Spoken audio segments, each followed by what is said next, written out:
Hello दोस्तों, मैं अभिषेक स्वागत करता हूं आप सभी का अपने यूट्यूब चैनल फिट आईटीआई पे। तो आज का जो टॉपिक है, आज की जो क्लास है वो थोड़ा अलग है, क्योंकि आज तक आप लोगों ने हमको ट्रेड पढ़ाते हुए देखा होगा, आपकी थ्योरी पढ़ाते हुए देखा होगा, आपके आईटीआई जो भी आपकी ट्रेड है, वेल्डर हो, फिटर हो, टर्नर हो, कोई भी ट्रेड हो। बट आज की ये जो क्लास है, ये क्लास मैं आपके लिए ऐसी क्लास बनाने वाला हूँ जिसमें मैं कोशिश करूँगा कि एक क्लास में जो है आपका पूरा मॉडर्न हिस्ट्री, जितना भी आधुनिक भारत है, उससे सारी चीज़ें जो है वो कवर हो जाएं। अब ये क्लास जो है, मैं आपको बता दूं कि अगर आप कोई एग्ज़ाम देने जा रहे हैं तो रास्ते में अगर आपके पास 1 घंटे का टाइम है तो ये क्लास आप देखेंगे तो डेफिनेटली मॉडर्न हिस्ट्री से जो भी क्वेश्चन आएंगे आपको यहीं से मिलेंगे। इसके अलावा आप ये कर सकते हैं कि आप ये क्लास मेरी देखने के बाद कोई भी प्रीवियस ईयर क्वेश्चन उठा के देख लीजिएगा, या फिर आप कोई अनसॉल्व लीजिएगा जिसमें मॉडर्न हिस्ट्री का सेक्शन अलग से दिया गया हो, जैसे घटना चक्र होती है, यूथ कंपटीशन टाइम्स आती हैं जो डिवाइड करके देती हैं कि यहाँ से कौन से चैप्टर से जो है प्रीवियस ईयर में प्रश्न पूछे गए हैं। तो ये क्लास देखने के बाद आपको ये यकीन हो जाएगा कि जो मैं आपको चीज़ें यहाँ पे आज बताऊँगा वो चीज़ें डेफिनेटली आपको जो है वहाँ पे मिल जाएंगी। अब क्या है कि ये डिटेल क्लास नहीं रहने वाली है, ये क्लास पूरे रिवीजन क्लास रहेगी। तो इसको रिवीजन के दृष्टिकोण से अगर हम लोग देखें तो आपके लिए बहुत ही ज़्यादा उपयोगी रहने वाली है ये क्लास। तो ये जो क्लास है, इस क्लास को हम लोग मॉडर्न हिस्ट्री यानी कि आधुनिक भारत पूरा कवर करेंगे। तो आधुनिक भारत में हम आपको बता दें कि क्या क्या आप यहाँ पे पढ़ने वाले हैं आज। आधुनिक भारत को कुछ लोग 1885 से पढ़ाते हैं, बट मैं यहाँ पे 1857 की जो क्रांति है उसको इंक्लूड करके चलूँगा, ठीक है। और जैसे जैसे एक साल एक एक साल साल प्रति साल जैसे जैसे बढ़ता जाएगा आगे आगे, उसी तरह से सीरियल क्रम में जो है आपको बताते चलेंगे। जीके पढ़ने का सबसे बेहतरीन तरीका यही है कि आप ईयर बाय ईयर कैसे एक कड़ी को दूसरे कड़ी से जोड़ करके पढ़ेंगे तो आपकी चीज़ें जो है वो याद हो जाएंगी। आप ऐसी बुक भी प्रिफर किया करिए कभी भी जीके पढ़ने के लिए जिसमें लाइन बाय लाइन ऐसा बताया गया हो कि इस साल के बाद इस साल में क्या हुआ, इस साल में क्या हुआ। तो पूरा माइंड में आपकी जो है थीम बनती चली जाती है कि कैसे कैसे साल प्रति साल जो है बढ़ता गया और कैसे कैसे हमारी चीज़ें जो है वो घटित होती गईं। तो यहाँ पे जो हम लोग देखने वाले हैं आधुनिक भारत, तो वो हम लोग देखेंगे 1857 से लेकर के 1857 की जो क्रांति थी वहाँ से लेकर के 1947 तक, ये पूरा जो है हम लोग कवर करने वाले हैं आपकी रिवीजन क्लास में। बट अभी जो लोग यानी कि प्राचीन इतिहास पढ़ना चाहते हैं, इसके पीछे का जो इतिहास पढ़ना चाहते हैं, तो उनके अगर टॉपिक के बारे में मैं सजेस्ट करूं, अगर आपके पास कभी भी कोई एग्ज़ाम है और टाइम कम बचा है या आप बहुत ज़्यादा नहीं पढ़ना चाहते हैं, तो अगर आप लोग रिक्वेस्ट करेंगे, आप लोगों के प्यार के ऊपर है, अगर आप लोगों को ये क्लास पसंद आती है, इस क्लास से आप लोगों को कोई बेनिफिट मिलता है, कोई फ़ायदा मिलता है, तो डेफिनेटली जो है मैं प्राचीन इतिहास को लेकर के आऊँगा ऐसे ही एक क्लास में, एक या दो क्लास में जो भी हो जाए, तो कोशिश करूंगा कि 1 से 1.5 घंटे में आपका जो है वो भी कवर हो जाए। बट अगर आपको पढ़ने की टॉपिक की बात करूं तो सबसे पहले मैं आपको बता दूंगा, अगर आपको प्राचीन में पढ़ना है तो आप वहाँ पे जो सिंधु घाटी सभ्यता है उसको पढ़िए। सिंधु घाटी सभ्यता, सिंधु घाटी सभ्यता पढ़ने के बाद आप वैदिक सभ्यता पढ़ सकते हैं। वैदिक सभ्यता। तीसरे नंबर पे आप क्या पढ़ सकते हैं? बौद्ध और जैन। ठीक है, इतना चीज़ें आपको पढ़ने के बाद उसके बाद आपको स्किप कर देना है कहाँ पे? दिल्ली सल्तनत पे। 4, दिल्ली सल्तनत।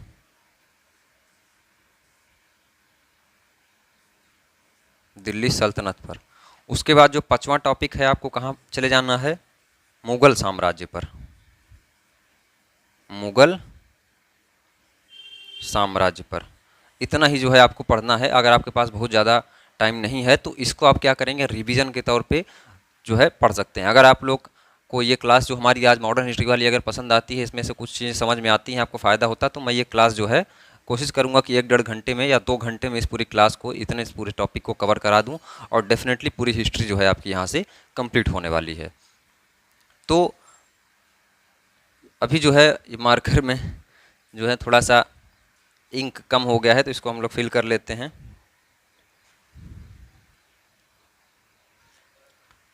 तो अब जो है हम लोग इसको शुरू करते हैं, क्योंकि इंक जो है अभी हमने इसमें फिल कर ली है, तो आई होप अब जो है आपको क्लियर दिखेगा। तो इतनी चीज़ें जो है आपको प्राचीन इतिहास में इतने ही टॉपिक पढ़ने हैं। अगर आपके पास कभी भी समय कम बचा है, देखिए डिटेल में अगर आप पढ़ते हैं तो सबसे बेस्ट है, बट रिवीजन के तौर पे आप लोग क्या करेंगे कि शॉर्ट नोट्स बनाने की कोशिश करेंगे। और जो मैं यहाँ पे लिखवा रहा हूँ बहुत ज़्यादा नहीं रहेगा, 2 से 3 पेज में आपकी पूरी मॉडर्न हिस्ट्री में कंप्लीट कराऊंगा। तो इसको आप लोग एज ए शॉर्ट नोट्स अपने जो है क्रिएट कर सकते हैं, बना सकते हैं खुद से 2 से 3 पन्नों में, और उसको जो है आराम से आप कभी भी पढ़ सकते हैं। तो मॉडर्न हिस्ट्री जो है बहुत ही ज़्यादा पूछे जाने वाला टॉपिक है, क्योंकि मॉडर्न हिस्ट्री जो है वो आधुनिक भारत है, उसमें जो है गांधी युग आ जाता है, और जो हमारा जितने भी मूवमेंट चलाए गए थे गांधी जी के द्वारा, जितने भी आंदोलन किए गए थे, वो सारे जो है कवर हो जाते हैं। 1857 की क्रांति हम लोग यहाँ पे कवर करने ही वाले हैं, तो ये बात जो है रहने वाली है। तो 1857 क्रांति की हम लोग पहले शुरुआत करें तो सबसे पहले हमको किसी क्रांति को शुरुआत करने से पहले हमको ये समझना पड़ता है कि वो क्रांति हुई क्यों। तो देखिए 1857 क्रांति का जो मेन मोटिव था वो ये था कि 1856 ईस्वी चल रही थी, ठीक है, 1856 चल रही थी, और अंग्रेज़ों ने क्या किया कि 1856 में एक ब्राउन बेस नाम की जो है पिस्टल हुआ करती थी, बंदूक हुआ करती थी, गन हुआ करती थी, ठीक है, उसकी जगह पे वो लोग इनफील्ड जो है एक पिस्टल लाए, ठीक है। ब्राउन बेस गन की जगह क्या किया उन्होंने, इनफील्ड पिस्टल जो है वो लॉन्च की है, ठीक है। ये जो है मेन मोटिव था यही। अब ये जो एनफील्ड पिस्टल थी, ये जो इनफील्ड गन, इस बंदूक को चलाने के लिए इसमें जो कारतूस भरी जाती थी, उस कारतूस को इस पिस्टल में भरने के लिए सबसे पहले क्या करना पड़ता था, आपको मुंह से छीलना पड़ता, ठीक है। मुंह से आप इसको छीलते, उसके बाद जो है ये उस कारतूस में डाली जाती थी, फिर इससे जो है फायर होता था। और जो इसकी जो बनाई जाती थी, इसकी जो गोली बनती थी वो किसकी बनती थी, सूअर और गाय की चर्बी से, गाय की चर्बी से। अब ये बताइए कि ये हमारा हिंदुस्तान था सबसे पहली बात। अब यहाँ पे जो है अगर ऐसी बात आ जाए कि गाय की चर्बी है, सूअर की चर्बी है, यानी कि जितने भी यहाँ के लोग थे उनकी आस्था से खिलवाड़ किया जा रहा था, तो लोगों ने जो है इसको चलाने से मना कर दिया। कब, 1857 में, 1857 में। अब 1857 का समय आया और सबसे पहले जो है वो साफ साफ मना किया। मंगल पांडे नाम के एक व्यक्ति थे। कौन थे, मंगल पांडे। मंगल पांडे, मंगल पांडे ने क्या किया कि साफ साफ ये बंदूक चलाने से मना कर दिया। अब जैसे ही मना कर दिया तो यानी कि अंग्रेजों के खिलाफ मना करना यानी कि अपने मौत को दावत देना था। तो क्या किया गया कि 8 अप्रैल 1857 को इनको फांसी दे दी गई, इनको फांसी हुई, ठीक है। तो अब मंगल पांडे ने क्या किया, वो कारतूस चलाने से मना कर दिया, जिसके तहत 8 अप्रैल 1857 को इनको क्या किया गया, फांसी पे लटका दिया गया। अब जब 8 अप्रैल को इधर इनको फांसी पे लटकाया गया तो यानी कि एक महीने बाद, लगभग एक महीने बाद 10 मई 1857 को ही मेरठ की पैदल टुकड़ी से, मेरठ की पैदल टुकड़ी ने 1857 क्रांति की शुरुआत कर दी। तो आपसे सवाल पूछा जाएगा कि जो है 1857 की क्रांति की सबसे पहली शुरुआत कहाँ से हुई, तो जो आधार रखी गई वो यहाँ से, इसका जो मेन बेस था 1857 की क्रांति का, रीज़न ये रहा। उसके बाद जो है मंगल पांडे को 8 अप्रैल 1857 को ही फांसी दे दी गई, क्योंकि इन्होंने जो है मना कर दिया। उसके लगभग एक महीने बाद, 8 अप्रैल था ना, तो 8 अप्रैल से आप 10 मई पे आएंगे, एक महीने 2 दिन बाद 1857 को मेरठ की एक पैदल टुकड़ी ने जो है चल करके 1857 क्रांति की क्या किया, आगाज़ कर दिया, शुरू कर दिया कि हम लोग जो है इसके खिलाफ हैं, ठीक है। उसके बाद क्या हुआ, अब 1857 की जब ये पूरी क्रांति हो रही थी तो पूछा जाता है आपसे कि 1857 की क्रांति के समय जो यहाँ का गवर्नर जनरल था वो कौन था, तो वो कैनिंग था, ठीक है। तो 1857 के समय कौन था, कैनिंग था, कैनिंग था। और जो इंग्लैंड के प्रधानमंत्री थे वो कौन थे, पार्मस्टेन थे। पीएम कौन थे, पार्मस्टेन थे। ये लिबरल पार्टी से थे। जैसे यहाँ अपने यहाँ बीजेपी कांग्रेस है तो वहाँ पे ये पार्टी हुआ करती थी, लिबरल पार्टी। तो ये जो है 2 डाटा आपसे पूछे जाते हैं। अब क्या हुआ, 1857 को जो है मेरठ की पैदल टुकड़ी ने जो है शुरुआत कर दी, तो जगह जगह पे क्या हुआ कि विद्रोह शुरू होने लग गया। तो जैसे जगह जगह पे, जैसे अब मान के चलिए कि झांसी हो गया, दिल्ली हो गया, उसके बाद कानपुर हो गया, जगदीशपुर हो गया, फतेहपुर हो गया, फतेहपुर हो गया। तो इन सब जगहों में क्या हुआ कि बारी बारी से विद्रोह होना शुरू हो गया। हर जगह पे जो है किसी ने, एक व्यक्ति ने जो है इसका नेतृत्व किया, यानी कि जैसे झांसी झांसी में जो है झांसी की रानी लक्ष्मीबाई ने इसका नेतृत्व किया। उसके बाद दिल्ली में जो है वो बहादुर शाह जफर ने जो है इसका नेतृत्व किया, उसके नेतृत्व में जो है 1857 की क्रांति जो है वो संपन्न हुई। तो कानपुर में क्या हुआ, कानपुर में नाना साहब और तात्या टोपे नाम के एक व्यक्ति थे। अब जो तात्या टोपे थे उन्होंने सैन्य नेतृत्व किया, यानी कि उनको सेनापति बनाया गया कि आप जो है विद्रोह कैसे करेंगे, तो तात्या टोपे थे। तो झांसी की रानी में क्या हुआ, झांसी में क्या हुआ, रानी लक्ष्मीबाई के नेतृत्व में हुआ, ठीक है। और दिल्ली में क्या हुआ, बहादुर शाह जफर के नेतृत्व में हुआ। कानपुर में नाना साहब, तात्या टोपे, तात्या टोपे ने क्या किया, सैन्य नेतृत्व किया था, ठीक है, सैन्य नेतृत्व किया था। सैन्य नेतृत्व का मतलब है कि इनको कमांडर वगैरह बनाया गया होगा उस समय, जो यानी कि जो लड़ने के लिए जा रहे थे तो इनको सेनापति के रूप में बनाया गया कि आप जो है इस पूरी जो हमारी पलटन जा रही है इसके जो है सैन्य नेतृत्व करेंगे। अब ये तात्या टोपे कौन थे, ये तात्या टोपे का ओरिजिनल नाम जो था वो रामचंद्र पांडुरंगन था।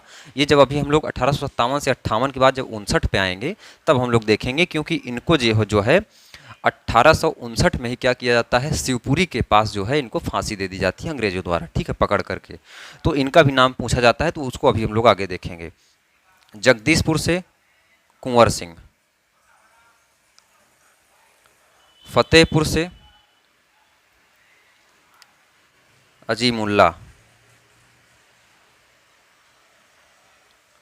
उसके बाद आपका इलाहाबाद से भी पूछा जाता है, तो इलाहाबाद से लियाकत अली, लियाकत अली। इतना चीज़ें जो है आपको याद रखनी है, ये चीज़ें जो है पूछी जा सकती हैं कि 1857 में इतनी ही चीज़ें, अभी आपके रिवीजन में जो है 1857 में इतनी ही चीज़ें पूछी जाएंगी, ठीक है। तो इसको आप लोग नोट करेंगे, इसको हम लोग रफ करते हैं। अब 1857 की क्रांति के बाद हम लोग पहुँचते हैं 1859 पे, ठीक है। 1858 में लगभग कोई घटना नहीं हुई थी जो हमको याद करने वाला लायक हो, तो इसको जो है हम लोग 1859 पे पहुँचते हैं। तो 1859 में क्या हुआ कि जो ये 1857 में हम लोग देख रहे हैं कि जो यहाँ पे क्या कर रहे हैं, कानपुर में नाना साहब और तात्या टोपे जो साथ में से नेतृत्व किए थे अपने पूरे 1857 क्रांति का, तो जो तात्या टोपे थे उन्होंने सैन्य नेतृत्व किया था। तो सैन्य नेतृत्व करने की वजह से इनको क्या किया, अंग्रेजों द्वारा पकड़ लिया गया। अब जब पकड़ लिया गया तो पता ही है अंग्रेजों के द्वारा बहुत ही क्रूर और जो है बहुत ही कुटिल नीति अपनाने के बाद जो है हर क्रांतिकारी को या तो मृत्युदंड दिया जाता था या उनको उम्र कैद की सजा दी जाती थी। तो इनको भी जो है उसी कानून के तहत क्या किया गया, 1859 को शिवपुरी के पास, शिवपुरी के पास क्या किया गया, इनको फांसी दे दी गई, फांसी दे दी गई। किसको, तात्या टोपे को। इनका ओरिजिनल नाम क्या था, रामचंद्र पांडुरंगन, कभी कभी पूछ लेता है, रामचंद्र पांडुरंगन, ठीक है। तो ये हुई कहाँ की, 1859 की बात है। तो अब जो है इनको फांसी दे दी गई। अब आया 1860, 1860 में हमको कुछ खास याद नहीं करना है। उसके साथ साथ जैसे जैसे ये घटनाएं हो रही थी, अब उसी समय जो है 1885 ईस्वी में क्या हुआ, 1885 ईस्वी में क्या हुआ कि एक ऐसी योजना बनाई गई कि अंग्रेज जो है वो किसी एक व्यक्ति को सुनते नहीं थे। अगर उनसे कोई बात करनी हो, कोई उनसे समझौता करना हो किसी प्रकार का, तो वो लोग क्या करते थे, किसी की बात को सुनते नहीं थे। तो यहाँ के जो लोग थे, जो क्रांतिकारी लोग थे, जो नेता लोग थे, उन लोगों ने ये सुझाव दिया कि हम लोग एक पार्टी की स्थापना करते हैं जो क्या करेगी, कभी भी जो है जाके अंग्रेज़ों से, ब्रिटिश सरकार से जाके अपनी मांग को रखेगी, अपनी बात को रखेगी। और जब हमारे पास पूरी पार्टी रहेगी, स्ट्रेंथ रहेगी, तो हमारी बात को भी सुना जाएगा। तो 1885 ईस्वी में क्या हुआ, INC यानी कि इंडियन नेशनल कांग्रेस की जो है स्थापना हुई। ये वही कांग्रेस है जो आज कांग्रेस है, ठीक है। तो 1885 में इंडियन नेशनल कांग्रेस की स्थापना हुई। इसका मकसद सिर्फ जो है ब्रिटिश हुकूमत के समक्ष जो है हमारी बात को रखना था और अपने देश को क्या करना था, इनसे आज़ाद कराना था। अब 1885 से लेकर के 1886, 87, 88 इसमें जो है 4 अधिवेशन हुए, यानी कि 4 मीटिंग हुआ करती थी अलग अलग जगहों पे जा करके। ये लोग क्या करते थे, जागरूक करते थे, अपनी बातों को एक दूसरे के समक्ष रखते थे। तो वो 4 मीटिंग जो है वो बहुत ज़्यादा ज़रूरी है। 1885 हो गया, 1886, 1887 और 1888, ठीक है। तो 1885 में जब हुआ तो इसका पूछा जाता है कि इसके जो प्रथम अध्यक्ष थे वो कौन थे। तो इसके जो प्रथम अध्यक्ष थे वो थे व्योमेश चंद्र बनर्जी। ये 1885 में जब अध्यक्षता हुई तो इनको बनाया गया व्योमेश बनर्जी को, ठीक है। और उसी समय एक अंग्रेज था ए.ओ. ह्यूम। ए.ओ. ह्यूम से क्या किया गया, उद्घाटन करवाया गया। तो ये कभी आपसे पूछ सकता है, तो ए ह्यूम ने क्या किया था, उद्घाटन किया था। ये एक जो है ब्रिटिश सरकार के ही जो है सम्मानित व्यक्ति रहे होंगे उस समय के, जिनको बुला करके इनसे उद्घाटन करवा दिया गया, ठीक है। बट जो पहला हुआ था 1885 में, उसके जो अध्यक्ष थे वो कौन थे, व्योमेश चंद्र बनर्जी थे। उसके बाद 1886 में जो हुआ दूसरा, ये पहला अधिवेशन हुआ, ये तीसरा हुआ, ये चौथा हुआ। उसके बाद अब जो दूसरा हुआ उसके अध्यक्ष बने, कौन बने, दादा भाई नौरोजी, दादा भाई नौरोजी, ठीक है। ये आपसे पूछा जाता है। उसके बाद 1887 और 1888। अब 1887 और 88 इसलिए इंपॉर्टेंट है क्योंकि 1887 में ही जो है अध्यक्ष जिनको बनाया गया था वो थे बदरुद्दीन तैयबजी,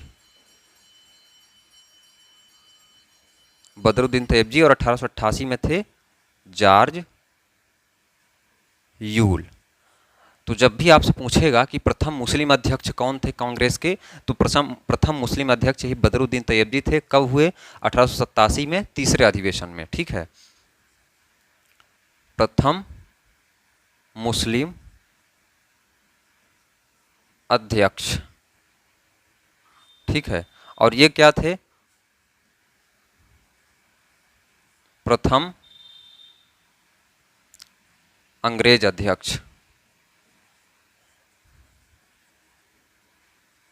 और ये कहाँ की गई थी, इलाहाबाद में। ये 4 जो है आपको ध्यान देना है। अब 1888 पे आ गए। अब 1888 के बाद जो हमको पढ़ना है वो है 1893 का इतिहास। 1893 का इतिहास अपने आप में जो है भारत इतिहास के लिए बहुत इंपॉर्टेंट रहा है, क्योंकि 1893 वो सन रहा जिस समय हमारे भारत को एक अलग पहचान मिली देश विदेश में। किनकी वजह से, स्वामी विवेकानंद की वजह से। तो स्वामी विवेकानंद के बारे में आप लोग जानते ही होंगे। तो स्वामी विवेकानंद क्या किया, 1893 में ये अमेरिका के शिकागो एक शहर में पहुंचे, और उस शिकागो में क्या हो रहा था, सर्वधर्म सम्मेलन हो रहा था। यानी कि सभी धर्मों के लोग वहाँ पे क्या हो रहे थे, आपस में मिल करके वहाँ पे कुछ प्रेस कॉन्फ्रेंस रखी गई थी, आपस में अपनी बात रख रहे थे। तो वहाँ पे भी जो है स्वामी विवेकानंद पहुँचे, ठीक है। तो ये कहाँ की बात है, 1893 में हम लोग आ गए हैं। और 1893 में स्वामी विवेकानंद, स्वामी विवेकानंद, तो स्वामी विवेकानंद कहाँ पहुँचे, अमेरिका, अमेरिका के शिकागो में। अमेरिका के शिकागो में पहुँचे तो इनको जो है थोड़ा सा मौका मिला 2 मिनट का अपनी बात रखने के लिए। लेकिन ऐसा कहा जाता है कि जब इन्होंने अपनी बात रखना शुरू किया तो इन्होंने वहाँ पे जो बैठे हुए लोगों थे तो उन्होंने बोला कि हमारे अमेरिका के प्यारे भाइयों एवं बहनों। उसके बाद तालियों की गड़गड़ाहट इतनी तेज गूंजी कि ये जो है लगातार बोलते ही गए, बोलते ही गए। इसी वजह से इनको क्या है कहा जाने लगा, तूफानी हिंदू कहा जाने लगा, तूफानी हिंदू कहा जाने लगा। अब 1893 में ही एक जो है और जो है हमको इतिहास याद करना है, वो ये है कि जो एनी बेसेंट थी वो 1893 में ही भारत आई, और भारत आकर के वाराणसी में रहने लगी। और ये उन्होंने कहा कि मैं जो है दिल से जो है, हृदय से तुम में से एक हूँ, ठीक है, भारतीयों से उन्होंने कहा। तो एनी बेसेंट जो है, एनी बेसेंट, ये वही एनी बेसेंट है जो 1916 में आगे चल के होम रूल लीग की जो है वो स्थापना करेंगे, अभी आगे हम लोग देखेंगे, ठीक है। तो एनी बेसेंट वाराणसी आकर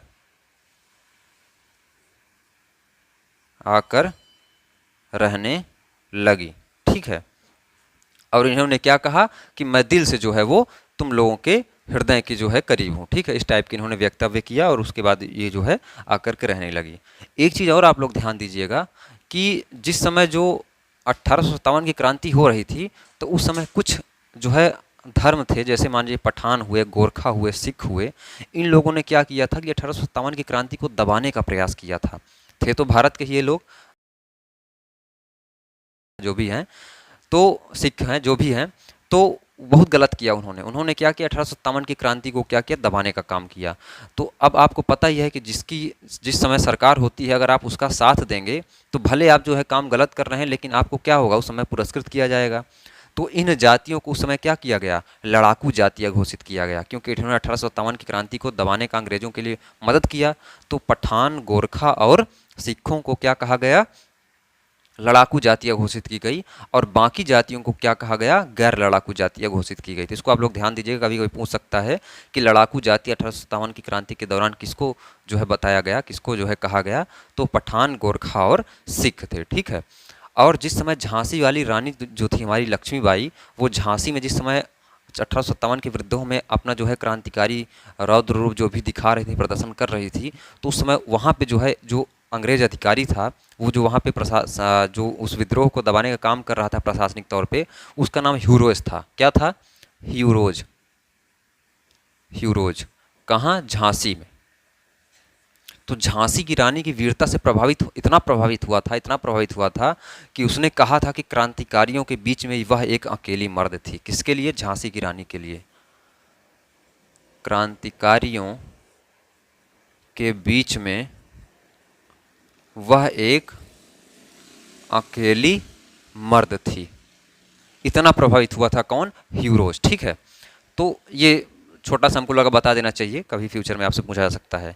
तो एनी बेसेंट जो है 1893 में आई। 1893 में ही विवेकानंद अमेरिका के शिकागो में पहुंचे और अपने जो है भारत का जो है नाम रोशन किया, और उनकी वजह से जो है उनको तूफानी हिंदू कहा जाने लगा। एनी बेसेंट जो है वाराणसी में आकर रहने लगी, और उन्होंने बताया कि भारतीयों से उन्होंने कहा कि मैं जो है हृदय से आप सब में से ही एक हूँ, ठीक है। उसके बाद 1893 में एक कहानी और हुई कि 1893 में जो गांधी जी थे, वो अपने मित्र शेख अब्दुल्ला जो थे, सेठ अब्दुल्ला थे, सेठ थे वो, तो उनके जो है मुकदमा को लड़ने के लिए, उनके मुकदमे के लिए क्या हुए, साउथ अफ्रीका गए।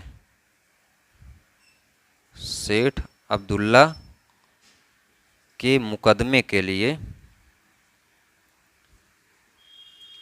दक्षिण अफ्रीका गए। ये आपको जो है 1893 के इतिहास के बारे में ध्यान रखना है। तो हम लोग बारी बारी बढ़ रहे हैं। जैसे हमने आपको 1856 में बताया, सबसे पहले कि 1856 में क्या हुआ कि ब्राउन बैस नाम की एक पिस्टल आई, जिसकी जगह पे जो है पहले ब्राउन बैस यूज़ की जाती, जिसके जगह पे क्या किया गया, एनफील्ड पिस्टल, इस एनफील्ड गन का जो है अंग्रेज़ों ने जो है आविष्कार किया, उनको लाया, नए इंट्रोड्यूस किया। और उसकी जो गोलियाँ बनाई जाती थी वो सूअर और गाय की चर्बी से बनाई जाती थी, तो उसको छीलना पड़ता था। तो जो हमारे भारत के सेना लोग थे, उस समय सेना में सबसे जो ऊंचा ओहदा होता था वो सूबेदार का होता था। आपसे ये भी पूछ सकता है कि सेना में सबसे ऊंचा ओहदा सूबेदार का होता था, ठीक है। लेकिन सबसे ऊंचे ओहदे पे हम लोगों को रखते नहीं थे, ये आप लोग ध्यान रखिएगा। जितने भी डिसीजन मेकिंग जो जॉब हुआ करती थी, वहाँ पे हिंदुस्तानियों को नहीं रखा जाता था। यानी कि आप सी और डी ग्रुप में आराम से रहिए, कर्मचारी बन के रहिए, ए और बी ग्रुप में आपको जो है नहीं रखा जाता था। तो क्या हुआ कि 1856 में जो है वो उन्होंने ऐसी इनफील्ड नाम की जो है पिस्टल का इंट्रोड्यूस किया भारत में, तो लोगों ने मना कर दिया। मंगल पांडे ने जो 1857 में सबसे पहले मना किया, जिसके बाद 8 अप्रैल को उनको हमने आपको बताया कि उनको फांसी दे दी गई। उसके बाद जो है 10 मई को जो है 1 महीने 2 दिन बाद जो है लगभग पैदल की टुकड़ी मेरठ ने जो है वो 1857 की क्रांति का आगाज़ कर दिया, और उसका जो है विद्रोह शुरू हो गया, ठीक है। फिर जगह जगह पे जैसे दिल्ली हुआ और फतेहपुर हो गया, इलाहाबाद हो गया, झांसी हो गया, हर जगह पे जो है 1857 की क्रांति जो है लगातार जोरों शोरों से शुरू हुई। उसका 1859 को जो है जो कानपुर में नाना साहब के सैन्य नेतृत्व किए थे तात्या टोपे, जिनका ओरिजिनल नाम रामचंद्र पांडुरंगन था, उनको जो है शिवपुरी के पास जो है उनको फांसी दे दी गई, ठीक है। तो उसके बाद जो हम लोग 1885 पे आते हैं, इंडियन नेशनल कांग्रेस की जो है स्थापना हुई। हमने आपको बताया कि व्योमेश चंद्र बनर्जी इसके प्रथम अध्यक्ष थे, और ए.ओ. ह्यूम नाम का एक अंग्रेज व्यक्ति था जिससे इसका जो है उद्घाटन कराया गया, ठीक है। उसके बाद 1886 में दादा भाई नौरोजी हुए। 1887 में बदरुद्दीन तैयबजी जो प्रथम मुस्लिम अध्यक्ष हुए। उसके बाद 1888 में जॉर्ज यूल जो प्रथम अंग्रेज अध्यक्ष हुआ, जो कि इलाहाबाद में ये मीटिंग की गई थी, ठीक है। 1893 के बारे में हमने आपको ये 3 इंपॉर्टेंट चीज़ें बता दी है। अब 1893 हुआ, अब 1893 के बाद हम लोग डायरेक्ट जंप करते हैं कहाँ पे, 1905 में। अब 1905 में आपका क्या हुआ कि 1905 में जो बंगाल हुआ करता था, बंगाल को इन लोगों ने बांटने की कोशिश की, तो बंगाल विभाजन जो है 1905 में लागू कर दिया गया। अब जैसे ही बंगाल विभाजन लागू किया गया तो भारतीय लोग चुप तो बैठेंगे नहीं, क्योंकि इनकी नीति तो पहले से ही चली आ रही थी कि बांटो और राज्य करो। तो उसके लिए भी जो है बहुत तगड़े से विद्रोह हुआ। तो उस विद्रोह में बहुत सारे नारे लगाए गए, बहुत सारे जो है बातें कही गई, तो उसके बारे में हम लोग थोड़ा सा समझ लेते हैं।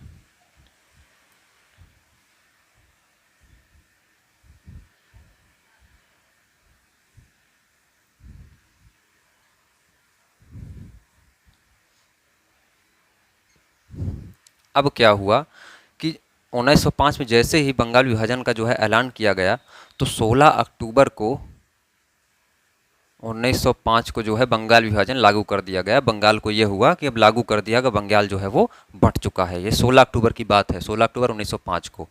तो कौन था उस समय पे? करजन था, ये सब लोग जानते ही होंगे। तो उसने जो है 1905 को ये बताया कि अब जो है बंगाल जो है वो बांट दिया गया है, अलग कर दिया गया है, विभाजित कर दिया गया है। तो जैसे ही इसकी सूचना जो है कांग्रेस तक पहुंची या अन्य क्रांतिकारियों तक पहुंची, तो बहुत तेजी से आंदोलन हुआ। तो उस समय कौन सा आंदोलन हुआ? स्वदेशी आंदोलन हुआ। स्वदेशी आंदोलन हुआ, और उस आंदोलन के समय जो है कई सारे नारे लगाए गए, जैसे कि विभाजन नहीं चाहिए, बंगाल एक है, वंदे मातरम, इस तरह के जो है नारे लगाए गए। जैसे विभाजन नहीं चाहिए, ठीक है, बंगाल एक है, बंगाल एक है, और वंदे मातरम, इस तरह के जो है वो नारे लगाए गए। और इसका जो है बंगाल विभाजन का पूरी तरह से जो है बहुत ही विस्फोटक तरीके से समर्थन जो है नहीं किया गया, यानी कि इसको जो है बताया गया कि हमको जो है ये कबूल नहीं है, ऐसे कह सकते हैं। तो अब क्या हुआ कि जिस समय जो है 1905 में सारे हो रहे थे, सारे कारनामे हो रहे थे, स्वदेशी आंदोलन चलाया गया, उसमें विभिन्न प्रकार के नारे लगाए गए, तो इसी समय बंगाल विभाजन के समय ही जो है बंगाल से इतना प्रेम था रविंद्रनाथ टैगोर जी को कि उन्होंने जो है एक अपनी रचना की, अमार सोनार बंगला। इसी समय रविंद्रनाथ टैगोर ने अमार सोनार बंगला की रचना की।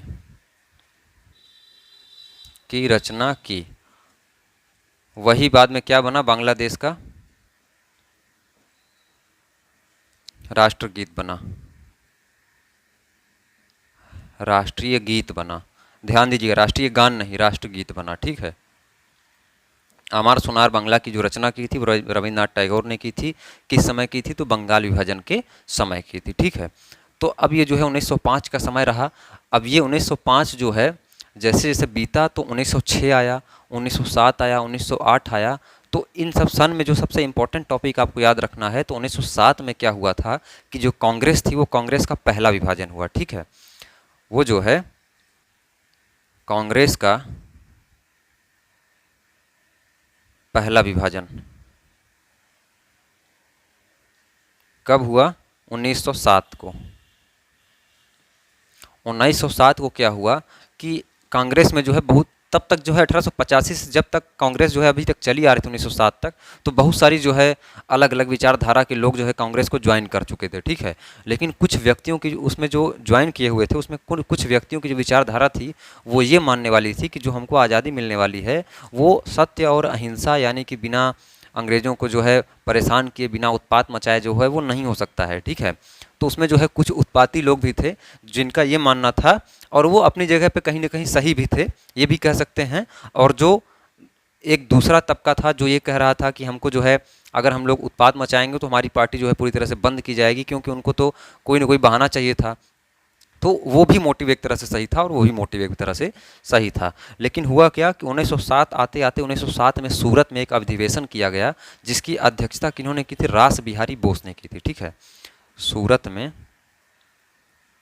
सूरत में तो जिसकी अध्यक्षता की थी रास बिहारी बोस ने, रास बिहारी बोस ने। तो क्या हुआ कि जो कांग्रेस थी वो गरम दल और नरम दल में अलग हो गई। किसमें हुई? गरम दल और नरम दल में अलग हो गई।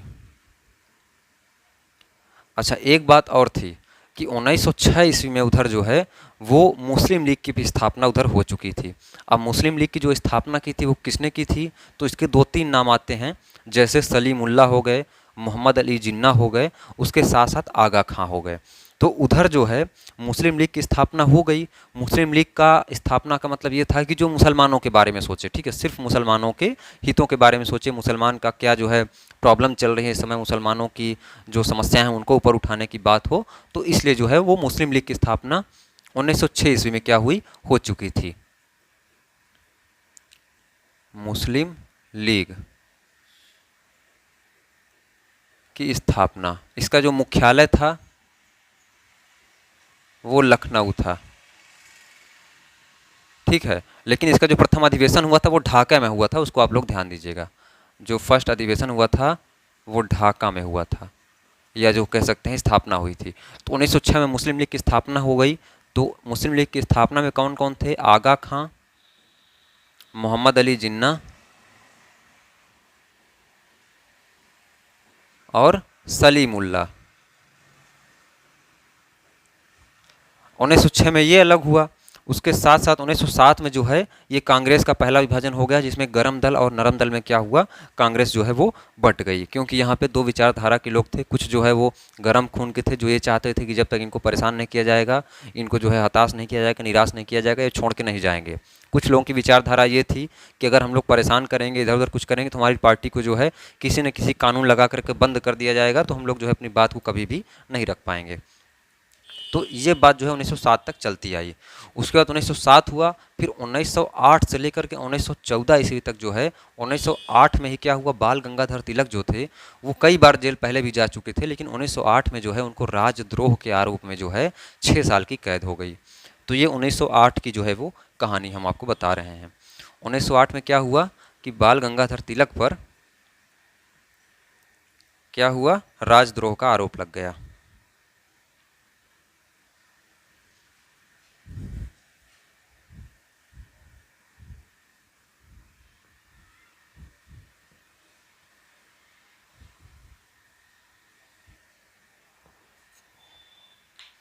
तो 1908 में हमने आपको क्या बताया, 1908 में तिलक जो थे, इनका पूरा नाम बाल गंगाधर तिलक था। अच्छा, एक लाल बाल पाल भी है, आप लोग को पता होगा। तो लाल बाल पाल का पूरा नाम पूछा जाता है, तो लाल बाल पाल का आप पूरा नाम जो है कमेंट करेंगे, लाल बाल पाल। ठीक है, तो लाल बाल पाल का जो है वो पूरा नाम, इन तीन नाम का जो है आप लोग कमेंट करेंगे। और एक थे चापेकर बंधु, चापेकर बंधु कौन थे, उनका भी जो है आप लोग नाम कमेंट करेंगे। ठीक है, अभी हम लोग बता भी देंगे लास्ट में, लेकिन अभी तब तक आप लोग जो है नाम कमेंट करिए। तो 1908 में जो है तिलक को राजद्रोह के आरोप में 6 वर्ष की क्या हुई, जेल हो गई। अब 6 वर्ष की जेल हो गई, यानी कि 8 6 14, यानी कि 1914 ईस्वी तक क्या किए, ये जेल में थे। तो ये पूछा जाता है कि इनको किस जेल में रखा गया था, तो बर्मा, यानी कि म्यांमार जो है इस समय, उसमें बर्मा हुआ करता था, तो बर्मा के मांडले में जो जेल में इनको रखा गया, बर्मा के मांडले जेल में रखा गया। ठीक है, ये 1908 की बात हो गई। अच्छा, 1908 में ही जो है, जैसे ही 1908 बीता, उसके बाद 1909 आया। तो 1909 में क्या हुआ कि मदन लाल ढींगरा एक लोग थे। ठीक है, मदन लाल ढींगरा एक क्रांतिकारी थे, जिन्होंने जो 1905 में करजन ने क्या किया था, बंगाल का विभाजन किया था, तो उन्होंने जो है इसका बदला जो है किसको? करजन को मार करके लिया। किन्होंने? मदन लाल ढींगरा ने। अब ये 1908 की बात है, अभी 14 पे नहीं जाना है, तो हम आपको बताएं कि 1914 पे क्या हुआ। 1914 तक ये जेल में रहेंगे, ठीक है। अभी ये तो 1908 हो गया। फिर 1909 में क्या हुआ? 1909 में मदन लाल ढींगरा ने करजन की हत्या कर दी। ये जो है आप लोग ध्यान देंगे। उसके बाद वो बात अलग है कि मदन लाल ढींगरा को जो है फांसी दे दी गई, बट ये पूछता है कि करजन की हत्या किसने की थी, तो मदन लाल ढींगरा ने की थी। 1905 का इन्होंने बदला लिया था, ठीक है। एक जो ऊधम सिंह विकी कौशल की आई होगी, आप लोगों ने देखा भी होगा, बहुत ही बेहतरीन फिल्म है। तो जो ऊधम सिंह थी, वो ऊधम सिंह 1940 में जाकर के मारते हैं, वो 1919 वाला बदला लेते हैं, डायर को मारते हैं, ठीक है। तो ये जो है अभी आप लोग को हम बताएंगे, ठीक है। तो उन्होंने जो है कितनी साल तपस्या की, कितने साल तक इंतज़ार किया, जो है 1919 से लेकर के 1940 तक जो है कैसा क्या प्लान किया। आप लोगों ने मूवी देखी होगी तो आप लोगों को आइडिया होगा।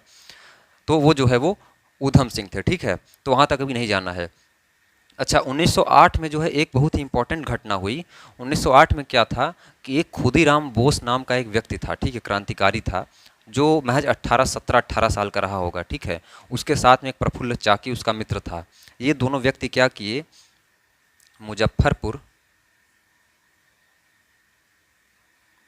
मुजफ्फरपुर के जज किंग्सफोर्ड को मारने की कोशिश की, यानी कि बम उनकी गाड़ी पे फेंका। लेकिन गलती से क्या हुआ कि प्रिंगले नाम की कोई महिला थी और उस महिला की बेटी को जो है 2 लोग की जो है हत्या हो गई, यानी कि 2 औरतों की हत्या हो गई। गलती से जो है वो दूसरी जगह बम गिर गया, ठीक है। कैनेडी नाम के कोई व्यक्ति थे, उनकी बीवी के जो है कार पे गिरा, और उनकी जो बीवी थी और उनकी जो पत्नी थी, यानी कि पत्नी और उनकी जो बेटी थी, उन दोनों की मौत हो गई। तो जो जज किंग्सफोर्ड थे, इनकी मारने की हत्या जो है हत्या करने की कोशिश की थी, किसने? प्रफुल्ल चाकी ने। कब की बात है ये? 1908 की। प्रफुल्ल चाकी और खुदीराम बोस, ठीक है। तो प्रफुल्ल चाकी जो है, अब जो 2 औरतें जब मर गई तो प्रफुल्ल चाकी जो है बहुत ज़्यादा डर गया। तो जब प्रफुल्ल चाकी डर गया तो प्रफुल्ल चाकी ने चाकू मार करके आत्महत्या कर ली। चाकू नहीं, यानी आत्महत्या उसने कर ली। उन्होंने जो है आत्महत्या कर ली। उसने जो है बोलना बहुत ही गलत हो जाएगा, माफ़ी चाहता हूँ। तो उन्होंने जो है प्रफुल्ल चाकी ने चाकू खुद को, ऐसे आपको याद रखना है कि प्रफुल्ल चाकी ने खुद को चाकू मार करके आत्महत्या कर ली, ठीक है। याद करने के लिए बोल रहे हैं, बाकी कुछ वैसी बात नहीं है। तो खुदीराम बोस जो थे, उनको जो है मृत्युदंड दिया गया। अब जब उनको मृत्युदंड दिया गया तो उनकी उम्र महज 17 से 18 साल रही होगी। तो आपसे पूछता है कि सबसे कम उम्र में फांसी पर चढ़ने वाले या सबसे कम उम्र में शहीद होने वाले जो क्रांतिकारी थे वो कौन थे? तो वो खुदीराम बोस थे, ठीक है। एक बात और है, जब इनको फांसी दी जा रही थी तो ये एक हाथ में गीता लेकर के फांसी के तख्ते पर जा पहुँचे थे और इनको जो है फांसी पे तब लटकाया गया था। सोचिए कितना जज्बा रहता था इन लोगों के अंदर। तो एक हाथ में गीता लेकर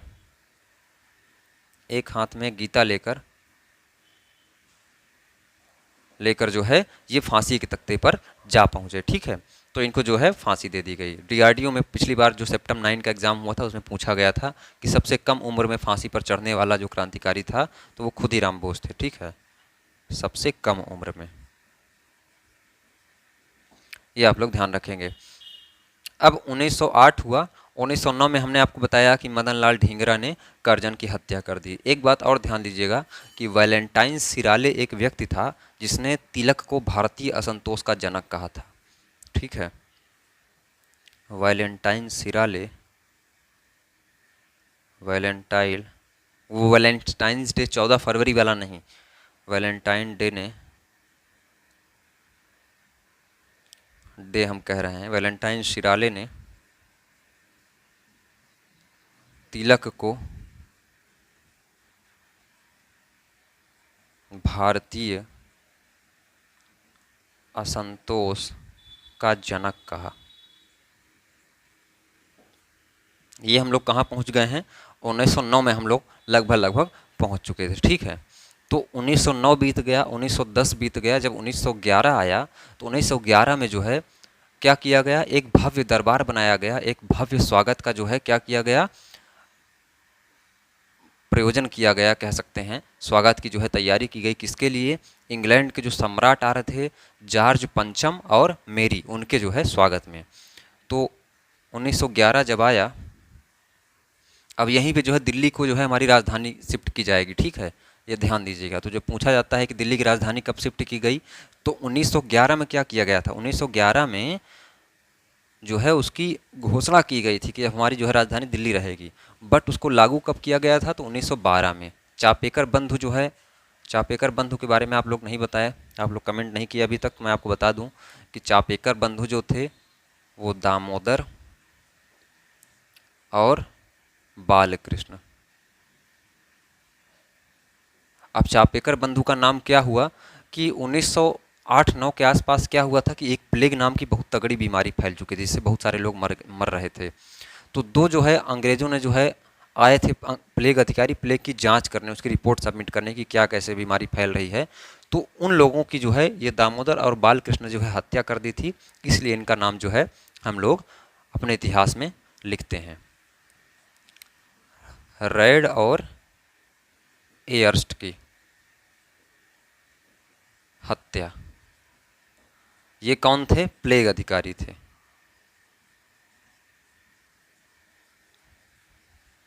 ये प्लेग अधिकारी ये दामोदर और बालकृष्ण नहीं थे, ये रेड और एयर्स्ट थे, ठीक है। तो ये चापेकर बंधु जो थे दामोदर और बालकृष्ण, इन लोगों ने जो है रेड और एयर्स्ट की हत्या कर दी थी, ठीक है। तो इतना ध्यान देना है। लाल बाल पाल के बारे में अगर आपने कमेंट नहीं किया है तो लाला लाजपत राय, बाल गंगाधर तिलक और बिपिन चंद्र पाल, ठीक है, ये आप लोग ध्यान रखेंगे, ये भी पूछा जाता है सवाल। अब 1911 का समय आया। 1911 में हुआ क्या, देखिए 1911 में जॉर्ज पंचम और मेरी जो थे इंग्लैंड के सम्राट थे, इंग्लैंड के सम्राट जॉर्ज पंचम व मेरी के स्वागत में भव्य आयोजन किया गया। जब भव्य आयोजन किया गया तो इसी दरबार में जॉर्ज पंचम व मेरी के ही दरबार में जो है कुछ 4 से 5 घोषणाएं की। घोषणाएं तो बहुत सारी की गई, लेकिन जो हमको याद रखनी है वो याद रखनी है कि बंगाल विभाजन को जो है वो रद्द किया गया। बंगाल विभाजन रद्द किया गया, ठीक है। और दूसरा, भाषा के आधार पर क्या किए गए, प्रांत बनाए गए,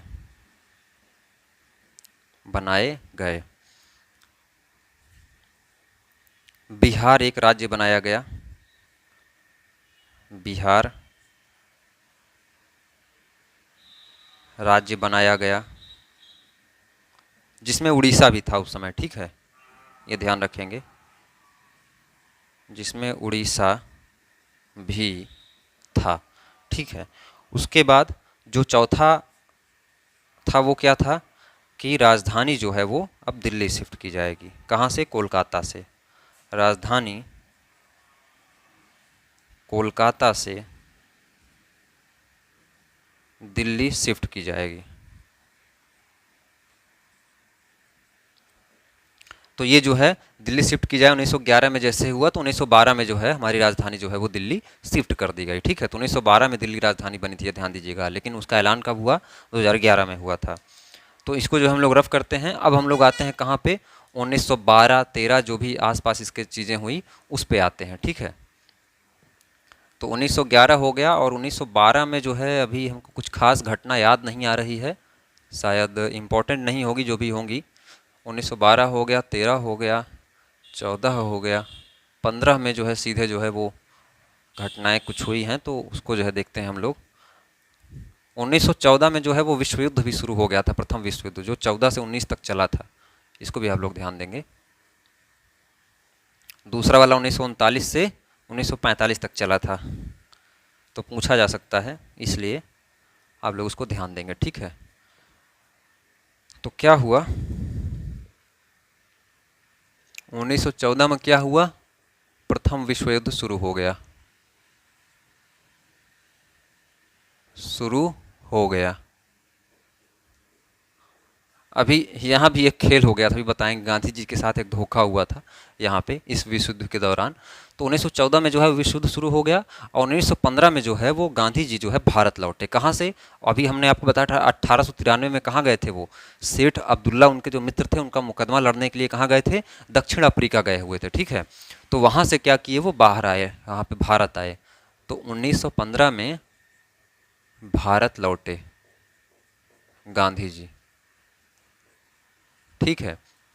जैसे ही 1915 में भारत लौटे तो इनको तुरंत अंग्रेजों द्वारा क्या किया गया? कैसर ए हिंद की उपाधि जो है वो प्रदान की गई। कैसर ए हिंद की उपाधि दी गई अंग्रेजों के द्वारा, अंग्रेजों से, ठीक है। ये आप लोग ध्यान देंगे। तो अब देखिए, जैसे 1915 में, एक बात आपको गांधी जी के बारे में नहीं पता होगी, मैं बता दूं कि गांधी जी के जो है वो 4 पुत्र थे, ठीक है। तो गांधी जी की माता पिता ये सब का नाम आप लोग बहुत बचपन से पढ़ते आ रहे हैं, लेकिन जो 4 पुत्र थे, आप लोग को पता होगा कि गांधी जी का 5वां पुत्र जो है किसे माना जाता है, ये सवाल पूछा जा सकता है। तो जमुना लाल बजाज एक व्यक्ति थे, ठीक है। जमुना लाल बजाज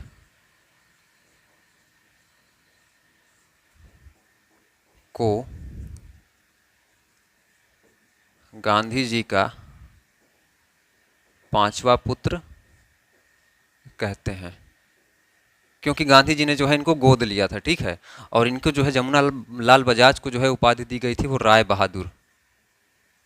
तो इनका पूरा नाम अगर आप लोग लेंगे तो राय बहादुर, यही है जो, यही राय बहादुर जमुना लाल बजाज है जो 1919 में जलियांवाला जो कांड हुआ था, आप लोगों ने जान पढ़ा होगा पहले से ही, कि जो हंसराज नाम का एक व्यक्ति था, जो कह सकते हैं गद्दार था, जिन्होंने अंग्रेज़ की जो है मदद की थी और बताया था कि 1919 में जो है बहुत ज़्यादा जलियांवाला बाग कांड में बहुत सारे लोग इकट्ठा होकर के आपस में सहमति बना रहे हैं, रणनीति बना रहे हैं, बातचीत कर रहे हैं।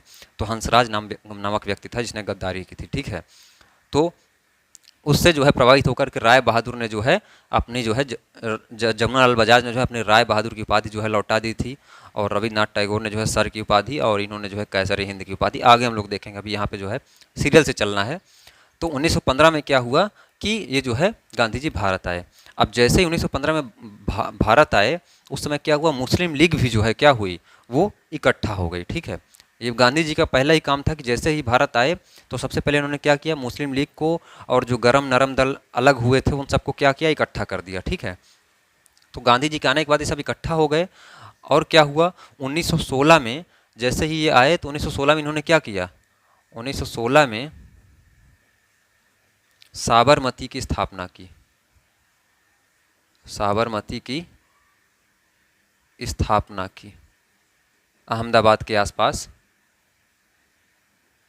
तो ये आप लोग जानते होंगे।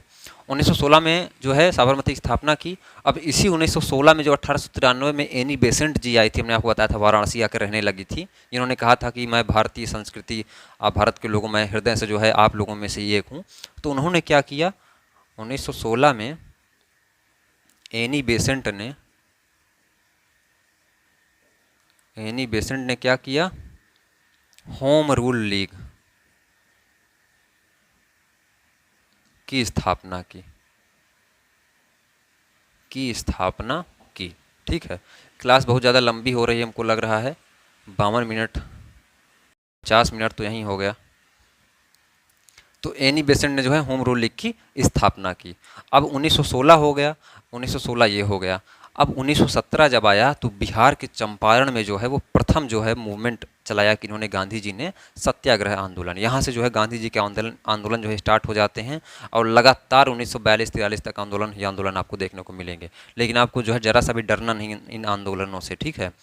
1917 आया, 1917 में क्या हुआ कि बिहार के चंपारण में जो है गांधी जी के द्वारा सत्याग्रह जो है वो किया गया। तो भारत में पहली बार जो है, भारत में पहली बार सत्याग्रह चंपारण बिहार में गांधी जी द्वारा किया गया, ठीक है, सत्याग्रह। अब ये भारत में इसलिए बोला जा रहा है कि जो आप देखिए, इसमें दो सवाल बन सकते हैं कि अगर आपसे पूछेगा कि सत्याग्रह जो है वो सबसे पहले कहाँ शुरू किया गया, तो दक्षिण अफ्रीका में भी सत्याग्रह का जो है, ये जो सत्याग्रह हम लोग देख रहे हैं, चंपारण सत्याग्रह जैसे बिहार में किया गया था, वही दक्षिण अफ्रीका में भी क्या किया गया था, गांधी जी द्वारा जो है वो सत्याग्रह का जो है प्रयोग किया जा चुका था। इसलिए जब भी आपसे पूछेगा कि सर्वप्रथम जो है सत्याग्रह का प्रयोग कहाँ किया गया था, तो वो दक्षिण अफ्रीका में किया गया था। लेकिन क्वेश्चन आपसे ऐसे पूछेगा कि भारत में सर्वप्रथम जो है सत्याग्रह कहाँ यूज़ किया गया, तो वो गांधी जी द्वारा बिहार के चंपारण में यूज़ किया गया। ठीक है। और उस समय क्या होती थी, 3 कठिया एक प्रणाली हुआ करती थी जो अंग्रेज द्वारा बहुत ज़्यादा कर लिया जा सकता था, बहुत ज़्यादा कर लिया जाता था, उसको इन्होंने समाप्त करवा दिया। ठीक है, ये बात हुई। अब 1918 आया, तो 1918 में ही क्या हुआ, खेड़ा सत्याग्रह हुआ। खेड़ा सत्याग्रह हुआ।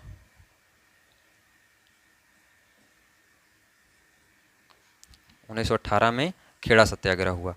अब उसके बाद समय आता है 1919 का। ठीक है, तो 1919 में क्या हुआ था कि एक जो है रोलेक्ट एक्ट पारित हुआ था। उस रोलेक्ट एक्ट का मतलब ये था कि बिना दलील, बिना अपील, बिना वकील किसी भी व्यक्ति को कहीं से भी शक के बिना पर गिरफ्तार किया जा सकता है। बहुत ही बुरा कानून था। 1919 को क्या हुआ, रोलेक्ट एक्ट आया। रोलेक्ट एक्ट का मकसद क्या था कि किसी भी व्यक्ति को संदेहप्रद अगर है, वो किसी भी तरह से बात करता हुआ, किसी भी तरह से विवाद करता हुआ अगर पाया जाता है, तो बिना अपील, बिना दलील और बिना वकील किसी भी व्यक्ति को गिरफ्तार किया जा सकता है। अब बात क्या हुआ कि 13 अप्रैल 1919 को इसी रोलेक्ट एक्ट के तहत सैफुद्दीन किचलू एक व्यक्ति थे, उनको क्या किया गया, गिरफ्तार कर लिया गया। अब उनकी गिरफ्तारी के बारे में जो है एक मीटिंग बैठाई गई, कहाँ पे, जलियांवाला बाग में। ठीक है, तो जलियांवाला बाग में उस सैफुद्दीन किचलू जो थे, उनकी गिरफ्तारी के बारे में बात हो रही थी कि उनको कैसे छुड़ाया जाए, उनकी ज़मानत वगैरह कैसे कराई जाए, और भी सारी चीज़ें कि आगे हम लोग गिरफ्तार ना हो इसके लिए क्या किया जाए। तो इन सब चीज़ों के बारे में बात हो रही थी। ठीक है, तो प्रश्न जो है आपसे ये भी बन सकता है कि 1919 में जलियांवाला बाग हत्याकांड जो है, वहाँ पे जलियांवाला बाग में गए ही क्यों लोग, तो उसका रीज़न सिर्फ यही था कि सैफुद्दीन किचलू जो थे उनकी गिरफ्तारी हो गई थी। तो 13 अप्रैल 1919 को सैफुद्दीन किचलू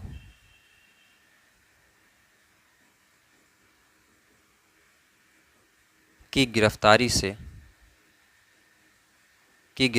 को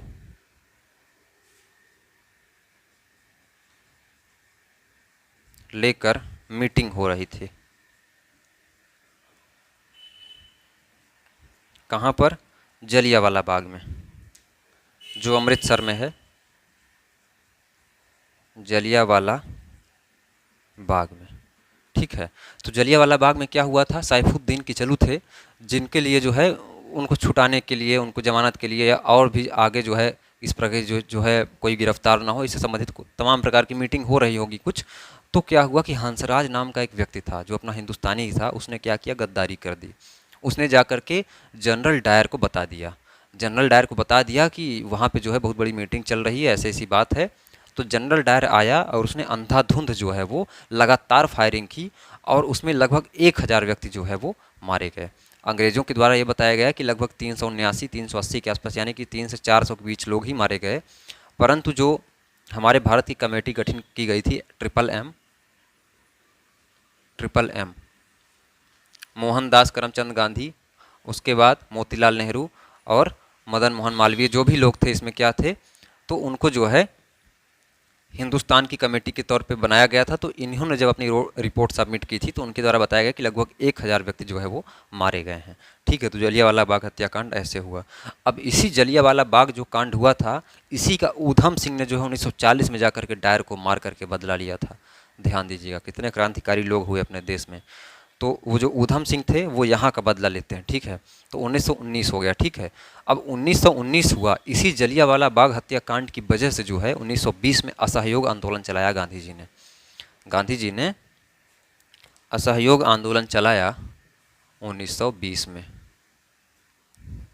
और असहयोग आंदोलन में कहा जाता है कि सबसे पहले गिरफ्तार होने वाले जो व्यक्ति थे वो मोहम्मद अली जिन्ना थे। ठीक है, तो जैसे उनको गिरफ्तार किया गया तो उन्होंने फिर से जो है कांग्रेस छोड़ दी, कांग्रेस के पास आ गए थे, नज़दीक आए थे। एक बात और ध्यान दीजिएगा, जो बंगाल विभाजन हुआ था ना, तो मुस्लिम लीग उसका समर्थन की थी।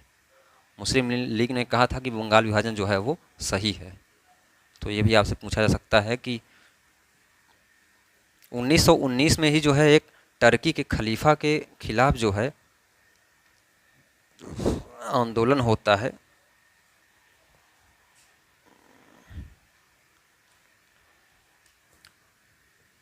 1919 में ही एक खिलाफत आंदोलन होता है।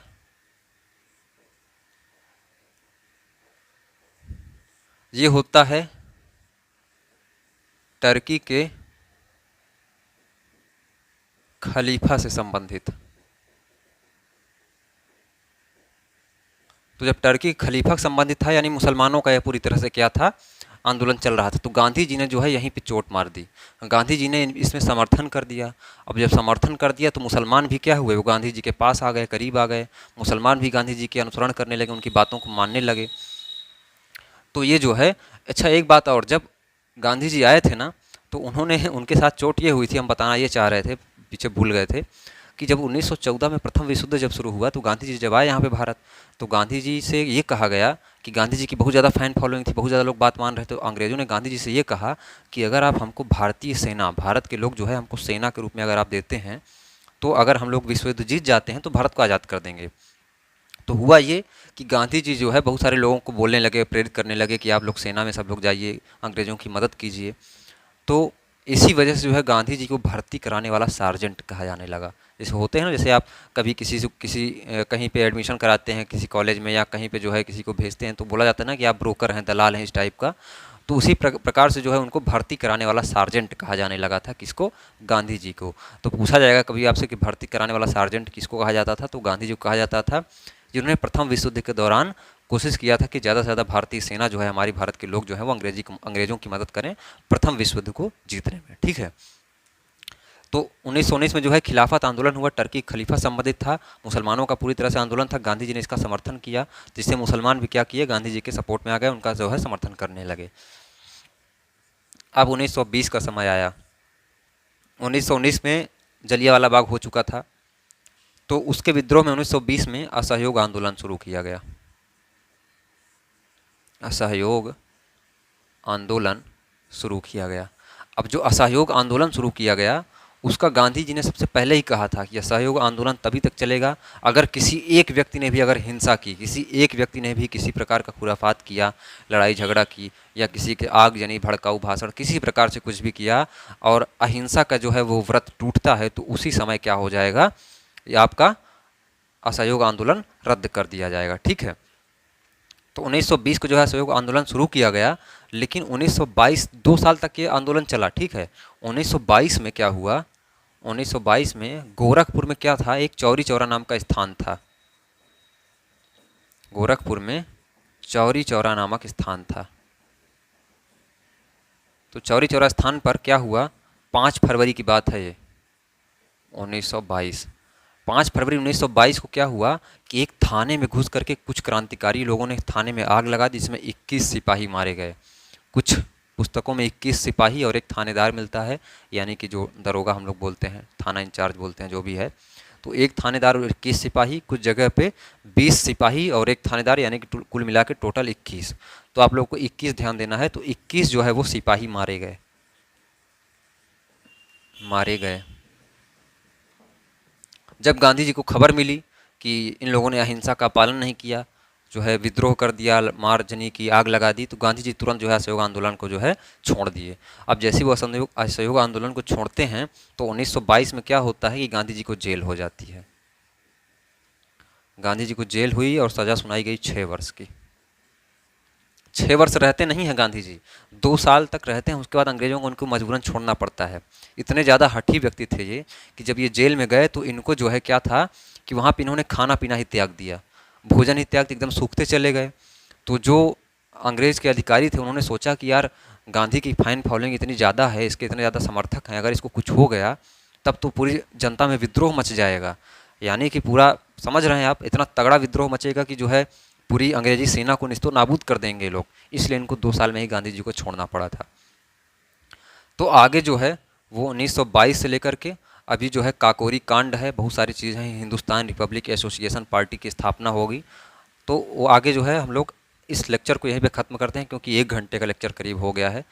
तो जैसा कि हमने आपसे वादा किया था कि 1 घंटे में कवर करेंगे, बट मैं यहाँ पे थोड़ा सा कवर कर सकता था मैं, लेकिन मैं कहानी को बताने में ज़्यादा लग गया। आगे आने वाली क्लास जो होगी मैं कोशिश करूँगा कि 1 घंटे में जो है वो पूरा कंप्लीट हो जाए।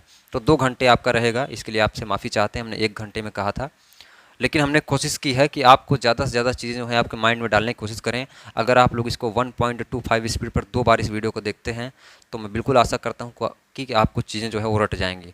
और इसमें बहुत ज़्यादा लिखना नहीं है, 1.5 से 2 पेज आपको लिखना है, बस हो गया। इतनी चीज़ें जो है आपसे एग्जाम में पूछी जाएंगी, इससे बाहर चीज़ें जो है वो कुछ आने वाली नहीं है। जो लोग चैनल पर नए हैं, चैनल को सब्सक्राइब कर लीजिएगा। अगर ये वीडियो आप लोगों को पसंद आती है तो नीचे कमेंट करिएगा, इसकी अगली सीरीज़ आएगी। अगर पसंद नहीं आती है तो अगली सीरीज़ नहीं आएगी, ठीक है, ये ध्यान दीजिएगा। क्योंकि हमको ट्रेड ही सिर्फ पढ़ाना था। बहुत सारे कमेंट आए कि सर जीके पढ़ा दीजिए, जीएस पढ़ा दीजिए, रिवीजन करवा दीजिए 1-2 घंटे में। तो आप लोग अगर कहीं एग्जाम देने जा रहे हैं, रास्ते में पढ़ सकते हैं, इसको कोई दिक्कत नहीं है। डिटेल में भी पढ़ सकते हैं, डिटेल के लिए भी पर्याप्त है ये, ऐसे ही पढ़ना है आपको डिटेल में भी, ठीक है। तो इस वीडियो को यहीं पर समाप्त करते हैं। बाकी वीडियो में कुछ भी अच्छा लगा हो, पसंद आया हो, हमारी बातें आपको अच्छी लगी हो, कुछ भी हमारे बोलने से आपको कुछ याद हुआ हो, एक भी नंबर का अगर आपको फ़ायदा मिलेगा तो आप हमको अपना श्रेय देंगे हर जगह पे, तो वही हमारे लिए खुशी की बात होगी। धन्यवाद दोस्तों वीडियो देखने के लिए।